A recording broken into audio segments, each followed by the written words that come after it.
Okay, picture this. It's a quiet summer night in Springfield, Missouri. Three women go to bed in their own home, a house that's locked and seemingly safe, and by morning, they are just gone, vanished. This is the story of the Springfield Three, a case that has left investigators stumped for more than 30 years. And that's the question, right? The one that hangs over this entire case. How does that even happen? No signs of a struggle, no ransom note, no bodies. Just an eerie, deafening silence where three vibrant lives used to be. It's a question that, to this day, has no real answer. So, who are we talking about here? At the center of this whole thing, you've got Cheryl Levitt. She was 47, a cosmetologist, a single mom. Then there's her daughter, Susie Streeter, 19 years old, full of life. And with her was Susie's best friend, Stacy McCall, just 18. Three women, right on the cusp of a new beginning that they would never, ever see. You know, June 6th, 1992. This was supposed to be one of the best nights of their lives. It was graduation day for Susie and Stacy. Think about that energy, right? It was meant to be a night of parties, celebrating the future, planning a fun trip, the start of everything. Now, let's walk through this timeline because it all seems so normal. The girls are hopping between graduation parties, Cheryl's at home just chilling, talking to a friend on the phone. But then you see it, that 2:15 a.m. entry. A last-minute decision to crash at Susie's house instead of somewhere else. That one tiny, spontaneous choice, it changed everything. And this is just so chilling. Follow me to my house. It's so casual, so everyday, you'd never, ever think those would be the last words anyone would hear you say. Just two cars, turning down a dark road, heading toward a house from which they would never emerge. So, the next morning, friends start to worry. They can't get a hold of them. They drive over to the house, and what they walk into is just wrong. It's this bizarre scene where everything looks normal, but you can just feel that something is deeply, terrifyingly off. And this is where it gets really weird. All three of their cars are parked right outside, so they didn't just leave. The front door is unlocked. And get this, their purses, with all their cash and keys, are just sitting there. So it wasn't a robbery. And this, for me, is the clincher. Stacy's migraine medication was on the counter. She had awful migraines. There is no way she would have gone anywhere without it. They came home that night fully intending to wake up there the next day. Now here's the part of the story that just makes you want to scream. In all that initial confusion, well-meaning friends and family just trying to help, they go into the house and start cleaning. They sweep up some broken glass from the front porch light, and then the absolute worst part. A message on the answering machine, one that a friend later described as disturbing, was accidentally erased.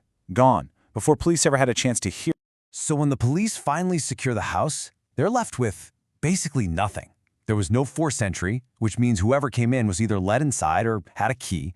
There was no sign of a fight, no furniture knocked over. Forensics swept the entire house and found no blood, no useful DNA, and not a single neighbor heard a thing. How did three grown women disappear from a small house without making a sound? With literally zero physical evidence to go on, the investigation had to pivot. They had to start looking at people. And that's when this huge, frustrating, and really dark web of persons of interest started to form. You always start with the inner circle, right? Police looked hard at Susie's ex-boyfriend, Dustin Recklow, and he actually had a potential motive. Susie was about to testify against him in court, but he passed a polygraph and they just couldn't tie him to it. They looked at other family too, Susie's brother, Cheryl's ex, but all of them were quickly cleared. The inner circle was a complete dead end. So the search had to widen. Investigators started looking at known predators in the area, and that's when a truly sinister name popped up, Robert Craig Cox. This guy was bad news, a convicted kidnapper with a history of violence against women. And, wouldn't you know it, he was living and working right there in Springfield at the time. Years later, from a jail cell, Cox gives this unbelievably cryptic statement to a reporter. He claims he knows they're dead and that he'll tell the whole story, but only after his mother dies. I mean, how chilling is that? But is he a credible source or just a manipulative monster toying with a grieving family? Police have never been sure, and that statement has haunted this case ever since. And the list of potential monsters didn't stop there. You had Gerald Carnahan, another convicted murderer, whose MO was super creepy. He would abduct women but leave their purses behind. Sound familiar? Then there was Larry Dwayne Hall, a suspected serial killer who might have been in town for a Civil War reenactment.